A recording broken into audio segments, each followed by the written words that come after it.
Hello mga kabayan, kumusta po kayo? Nagbabalik, Annalisa Reality Vlog. Continue lang po ang buhay, wala pa po akong ads. Pero eto, laban pa rin. Yung reaction ko po ngayon ay patungkol po dito sa 2 araw na pong na-upload ni Pinuno Ka Business.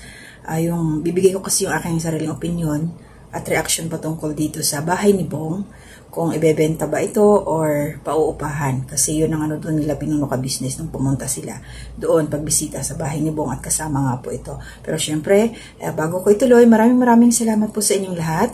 To my new subscribers, thank you po sa pagpasok ninyo. Mamaya po magsa-shoutout po ako. Yung mga nandyan po sa comment section, sa huling upload ko po yung patungkol kay Bay Papaya. Pero tapos na po yung storya na yun. Nag-public apology na po si Bay. And to my silent viewers, salamat po sa patuloy na suporta.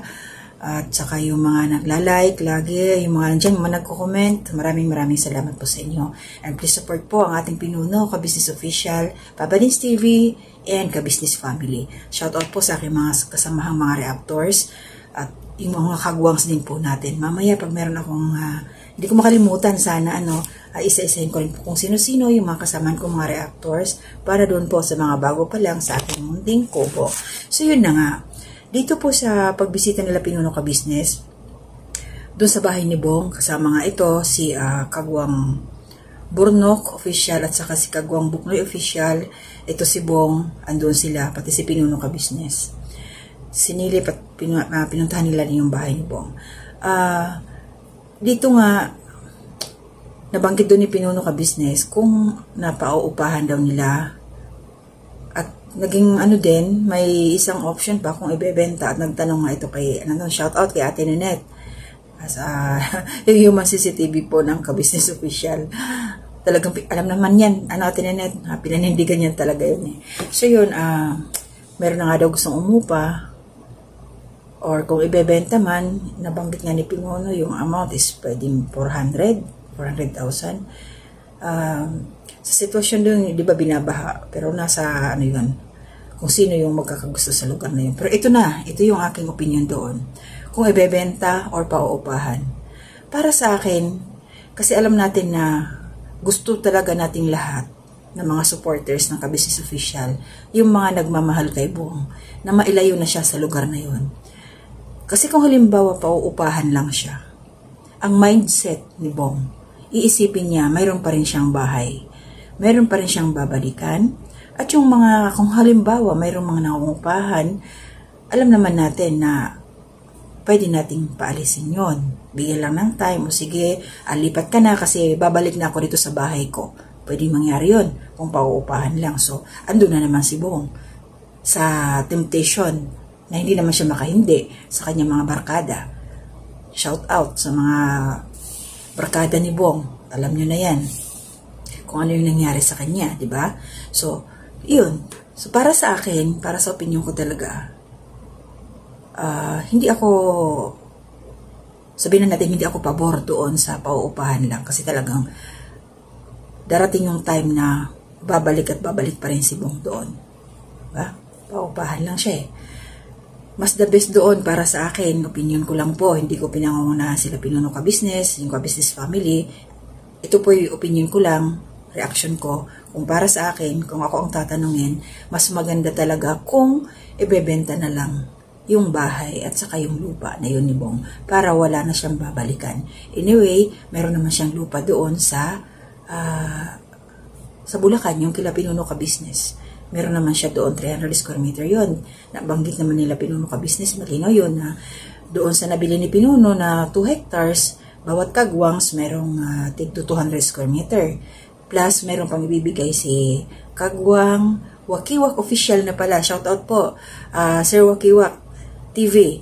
Ikaw na ngayon si Kagwang Wakiwak Official. Shoutout po. So, yun, nagbigay din po siya ng 100 square meter. So, meron ng 300 square meter si Bong. So, hindi na niya dapat balikan yung lugar na yun na minsan talaga nga naman na hindi naging maganda ang kanyang naging sitwasyon doon.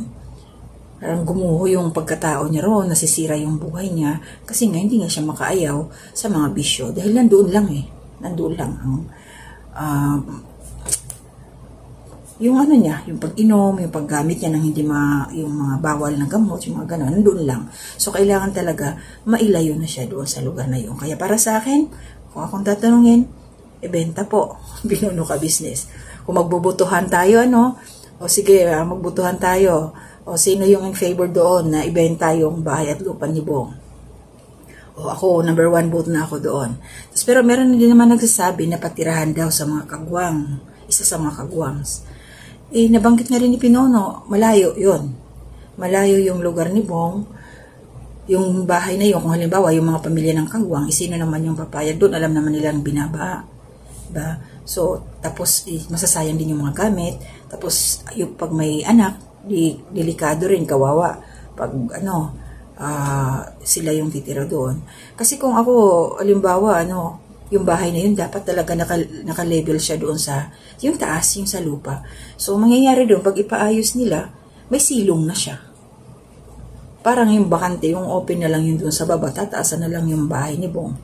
Yung sa baba, siguro, bakuran na lang siya ng, yung open na lang, basta yung may bakod na lang siya na safe, may bakal, yung mga ganun. Para pag sakaling umulan man, bumaha, labas-pasok lang yung tubig. Pwede siyang magamit pag tag-araw, pwede naman gawing lutuan sa baba, kainan sa baba, yung walang gaanong mga gamit. Diba? Para hindi naman masayang yung mga appliances at saka yung mga naipundar kung sino man yung titira doon. Yun po yung opinion ko, boto ako doon para sa butuhan na kagad yung benta na lang yung bahay ni Bong. Siguro sa 400,000 pero medyo may kamahalan, pero hindi natin alam kung yung bibili papayag. Hindi naman ako ang bibili, hindi naman tayo, diba? Depende yun sa may gustong bumili sa ganong amount. Pero yun talaga yung maganda para hindi na talaga bumalik si Bong. Kasi sa nakikita na natin ngayon, nagiging okay na si Bong. Dahil nga, nandoon na siya sa mga taong talaga na nga naman nag-guide sa kanya, sinusuportahan si Bong na mapabuti. At saka alam ni Bong na siya naging pasaway talaga. Malaking tulong yung pinatikim talaga siya ng kulungan. Na hindi na siya binaby, yung mga ganun. Ay, nakatikim siya kung ano yung karanasan ng nakakulong, kaya syempre ayaw na niyang bumalik. Pag umulit pa siya, diretso na siya. Alam na niya. Kaya ngayon, talagang ang galing ni Pinuno, Kasi talagang pinatikim niya si Bong. So yun yung sa akin, benta na lang sana. Para hindi na siya bumalik. Para magbago na talaga to si Bong. Kawawa siya Pero bilib ako dyan sa taong yan, Kung iba-iba pa yan, maraming sakit na yan.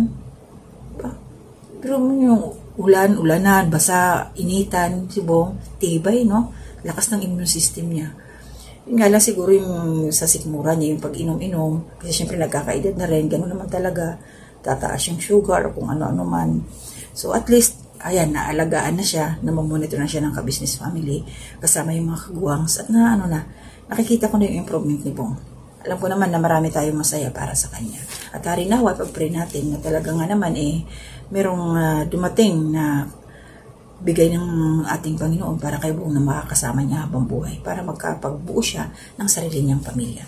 So yun lang po, tuloy lang po natin pag-pray si Bong para sa pagbabago ng kanyang buhay. At syempre, tuloy din po, pag-pray natin ang ating Pinuno, ka-business official, na lagi silang maging malusog, malakas din, para mas marami pa silang matulungan. Magagampanan nila yung mga dapat nilang gampanan. Dahil marami silang natutulungan. Ayan yung mga nakapalibot sa kanila, yung mga kagwang sa shoutout, kahit may mga channel na yan, nakasuporta pa rin sa Pinuno Ka-Business. So yun lang po yung aking reaction, So yun po mga ka-business naming minamahal, nandito na po ang mga bagong produkto na ini-endorso ng ka-business family.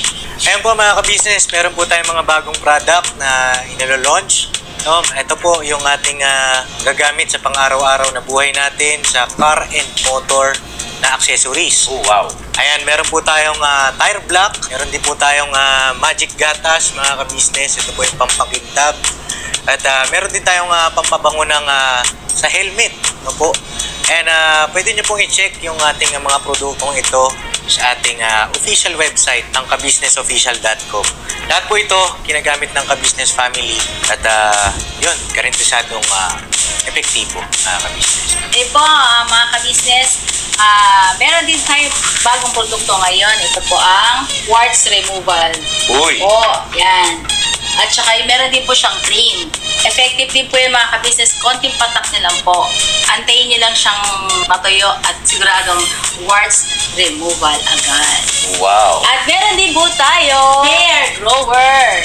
Ito po yung pang patubo ng Buhok. buhok. Sa mga nagkakaroon po ng hair loss, try nyo po mga ka-business, subukan ang ating hair grower. At meron din po tayong panibagong coffee. Ito po ang ating insulin coffee. Para po ito sa mga diabetic na person. Yan. Insulin green coffee with banaba, ampalaya, turmeric, mangosteen, agaricus, mushroom, moringa, lemongrass, clean coffee bean, and non-dairy creamer. At meron din po siyang stevia, mga ka-business. Super effective din po itong mga ka-business sa mga diabetic po. Pangbawas din po ito sa mga cholesterol. Kaya please po, mga ka-business, try nyo po insulin green coffee. Alright, at syempre naman po mga ka-business namin minamahal, huwag natin kalimutan ang vitamin C ng ka-business family, Shield C+. Pagka meron ka nito, siguradong protect todo. So right mga ka-business namin minamahal, ano pa inaantay nyo? Please, bumili na kayo ng mga produktong in-endorso ng ka-business family, hindi lamang para mapanatili ang good health ng buong pamilya, kundi syempre makakatulong pa tayo sa ating mga kababayan na higit na nangangailangan. Alright po, alright. At meron pa, dadagdag ko lang mga ka-business, kung gusto nyong bumuti at lalong bumapot, tumanda. Meron po tayong bagong produkto, ang Bandara Revitalizing Set. Oh wow! Yan, abin nyo na po mga ka-business at siguradong epektibo rin. So yan ang mga ka-business namin minamahal, please avail natin ang mga produktong in-endorso ng ka-business family. So yun na, tuloy na panonood. Tira, banat. At isa-shoutout ko, supportahan po natin. Of course, ang aking mga kasama mga reactors, Anime Reactors TV, Taong Gala, Kalingap Turak, Ma'am Fleurs Channel, Almin The Mix Vlog, Katangay PLC, at saka si MK Inday Okray. And also, shoutout sa mga kagwangs. Ilan na ba sila? 6 or 7. Shoutout kay Kagwang by Papaya Official, nanguna talaga.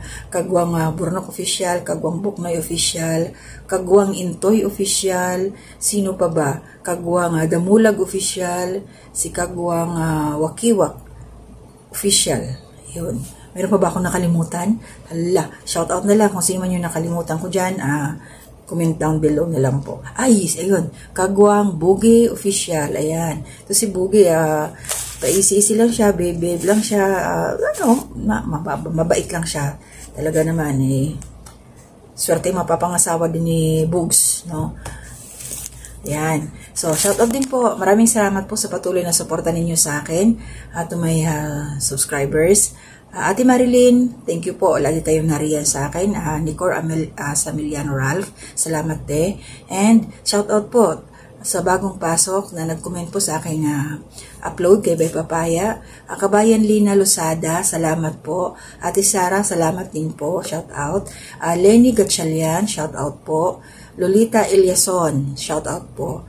Kabayan Julia Pardales Vlog, shout out po kabayan. And Ma'am Lilia Carino, shout out po. And Ate Ninette Recta, shout out din po sa iyo. And shout out din po kay Tita Lola. Shout out po. And Ate M Scores, shout out. And of course, kabayan ng si Pascual at saka si kabayan Jessie Lucas na laging nariyan, nakasuporta sa akin mga ginagawang mga reaksyon. Maraming salamat po sa inyong lahat. Mag-iingat po tayo kung saan man tayo pupunta. Always pray. At biglang pabuso-buso yung hangin, yung ulan, yung panahon. Lagi po tayo magdala ng payong, rain or shine. Lagi pong may payo. At so, ito lang po yung aking reaction ngayon, at maraming salamat po sa patuloy na suporta ninyo sa aming lahat. Mag-iingat po tayo. At sa aking pinsan, Wolves Tradition, Day, keep going lang. More upload lang. Ano yung sinabi ko sa'yo na gawa ka ng long video mo, mga 30 minutes up. Laban lang. Maabot mo rin yung 4,000 watch hours. Sipag lang. So, yun po ingat po tayong lahat sa aking pamilya. Mag-iingat din po kayo mga anak ko, aking asawa, aking nanay. Good health po sa inyo. So, hanggang dito na muna. And to God be the glory.